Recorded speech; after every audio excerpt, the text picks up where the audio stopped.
Mad stuff just happened in 24 hours. It's a lot to talk about. Y'all got to bear with me. But I got you.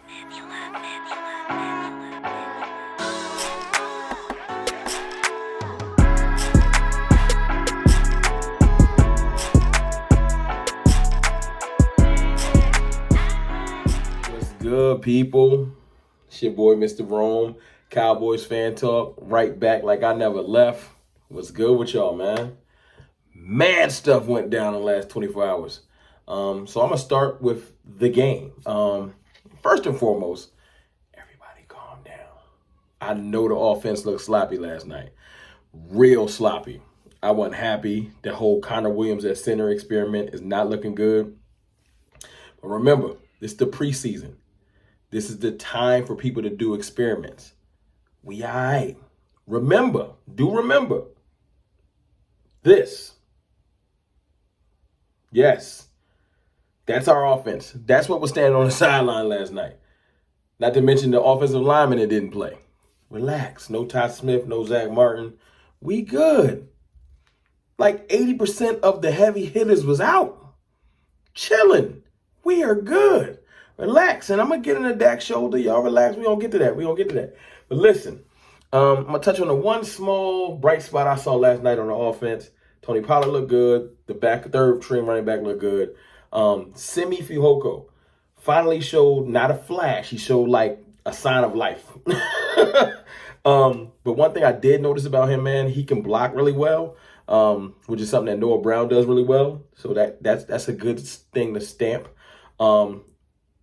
Positive on the positive side of his resume. Also, his frame, man, he just looks bigger than everyone. You know what I'm saying? We all know about his speed and everything that he brings to the table. He definitely looks raw. He needs some time. I don't think he's going to go out there and be a world beater right now. But the prospect of what he looks like he brings to the table, I don't think they're going to cut him, man. And then with Malik Turner getting a little ankle thing, that might have tipped the scales in Simi's favor, man. I'm just saying. But let's talk defense. Man. Micah Parsons is a beast. I'm sure y'all already knew that. I ain't breaking no new news. But he keep finding his way around the ball.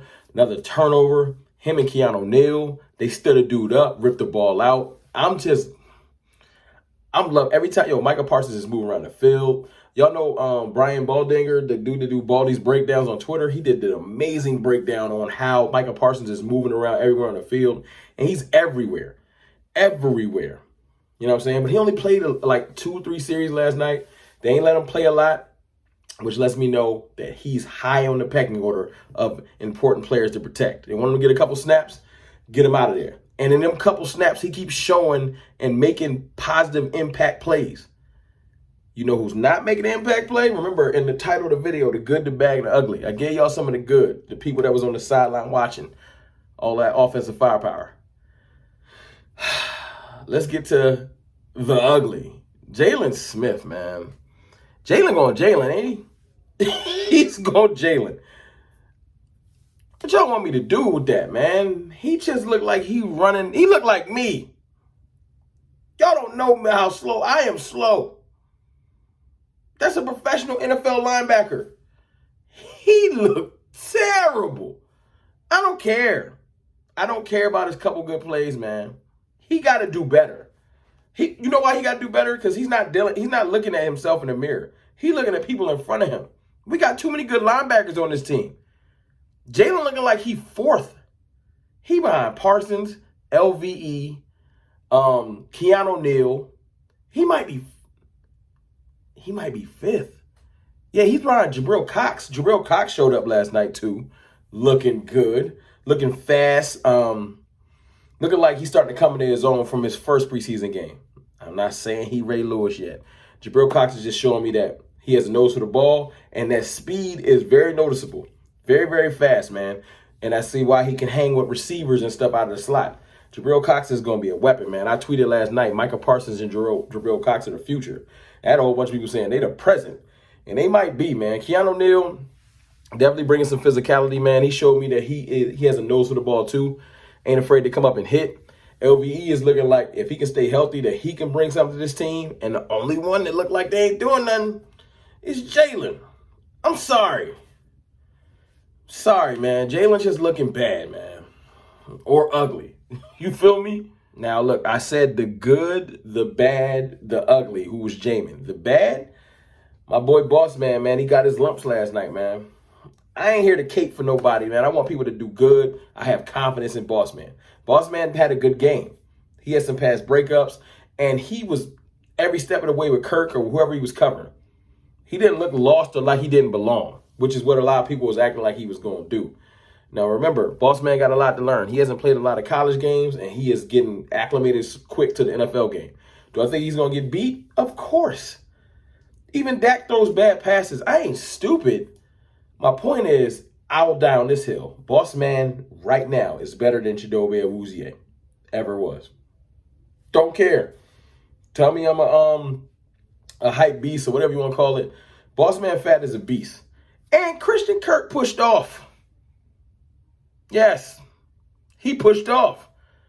I was in IG earlier, and Peanut Tillman had the same thoughts. The NFL put up a little post of that route, you know what I'm saying, trying to disrespect the Cowboys. And Peanut said, yeah, I can make a one-handed catch too if I pushed off. And that's a future Hall of Famer. If y'all know who Peanut Tillman is, I can't help y'all. But my point is, I like validation from a player. You know what I'm saying? When I'm just saying it, it's like, oh, you just a YouTuber or a hype fan. No. I saw the push off. It was real. So everybody's trying to say Boss Man got beat. It's just like Nashawn. Nashawn got beat on a push off the week before. And y'all ain't want to give him no credit. Yeah, Claypool, you pushed off too. So both of our corners have been sticky. Nashawn been looking good, though. Nashawn Wright been looking good, man. He had an amazing pass. He almost had a pick last night. That length is real. And he seems to know how to use it. You know, if you think that you have him beat because of maybe a step or two behind, when you throw the ball, that length comes in handy. And he looks like he's learning how to use it. The sideline is his friend. I still think that he probably going to have a little bit of trouble with like short slant routes and stuff like that because he's so a little bit tall and lanky. But, I mean, that's like me trying to nitpick his game. Right now, Nashawn looks good to me, man. He looks good. He had a good game. Boss Man had a good game, too. He a little grabby. He has things he got to work on, especially wearing that star. But did I come out of that game thinking like, I don't know about Boss Man? No. And if you did, you just try to force it. You hating. You don't believe that. But also, before I forget, man, another thing that would go under the ugly category is injuries, man. We lost Sean McKeon, the tight end, third-string tight end, to an ankle, and he been balling. Tyner Shecky, like I said in my previous video, man, I don't know about him. I want to see more in the swing tackle arena. He got a knee. Malik Turner, I think, turned his ankle. And he been battling with Simi Fehoko, as far as me, for the 6th wide receiver position. Maybe 5th. And who else? Of course, if I left somebody else, y'all let me know. Left somebody out. Neville Gallimore, man. He hyperextended or dislocated his elbow. And I waited today to make the video because I wanted to get all the information I could. Neville got an MRI today. They said he's going to be out 4 to 6 weeks. And they said he would probably miss just one game, which would be the Bucs game. Now, last night when it happened, first thing I said was, yo, hit up Geno Atkins right now. Now, before the diagnosis, you know, we in real time, you know we going to freak out. Of course we going to freak out. But with the 4 to 6 weeks, they might not go sign nobody. I would go sign Atkins. I wanted to sign Geno Atkins before. If you want to keep it funky. But I'm going to see what the team does, man, because I want to do insurance. That elbow, although he'll be ready when he comes back, it might be a little bit sore. He's in the trenches. So that elbow won't get tested first day. You know, I don't want to let nobody else scoop up a veteran like Atkins when we can get him. So y'all let me know what y'all think. I would definitely sign Geno Atkins right now. As far as the other positions, man, remember, Tyler Sheck is a swing tackle. So we good. McKeon is a third-string tight end, so we good. Schultz ain't really messed nothing up. He had a light ankle turn, so he's fine. And the other injury from last night, Malik Turner, man, I don't even know if he might make the squad, man. I ain't saying he's not nice. He been balling. But, you know, some of these injuries ain't really impact us. Neville Gallimore was going to be pretty bad. But that diagnosis makes it a little bit better. So I'm cool with that. I'm cool with that so far, man. But look, QB1 had his MRI today. Nothing was discovered. For all you haters out there, everybody in the back, Dak Prescott is fine. He was throwing last night. He been throwing last week. He went to get a double checkup to make sure that he not overlooking nothing, because it's smart to do, to make sure his injury is healing properly. And that's what was diagnosed today. It's healing on schedule. He's good. He's supposed to throw this week. And if everything goes like it's supposed to, he will play next week. And this story will be a non-starter. It will disappear. For everybody that's been hating, Dak is fine. Y'all saw that picture I put up earlier. That's real. That's coming on the field soon. All the receivers, Elliott, our line that's not featured in the picture. Like, we are good. Everybody calm down. I know we 0-2. We ain't scoring a lot of touchdowns. I get it. I want to remain as healthy as possible for the rest of this preseason and get to the regular season. Dak is good. We are good. If Dak was substantially hurt, I'll be singing a different tune. But right now, QB1 is fine. He ramping up. He looking crisp out there, throwing them little intermediate routes. They probably going to uncap him this week. And it's going to be on point, man. Look, I know I rapid fire through some stuff, bunch of topics. Sorry if it was, all over the place. It's just a lot of thoughts. I promise I'm going to try to, you know what I think I'm going to do? This is what I'm going to do. I know I've been terrible at this. And look, y'all been in the comments telling me what the deal is. I'm going live tomorrow. I don't care how bad it look. I don't care if I ain't got the good setup like all of the other YouTubers.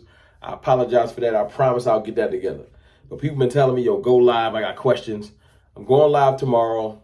Probably sometime tomorrow evening, sometime after 5 p.m. Y'all jump in there and holler at CFT, and we going to be good, man. Sorry. But look, the team looking good as far as in the right areas. The people that we need to remain healthy are still healthy, and I just want to get to the regular season. But we'll talk tomorrow, man. It's your boy CFT. I holla.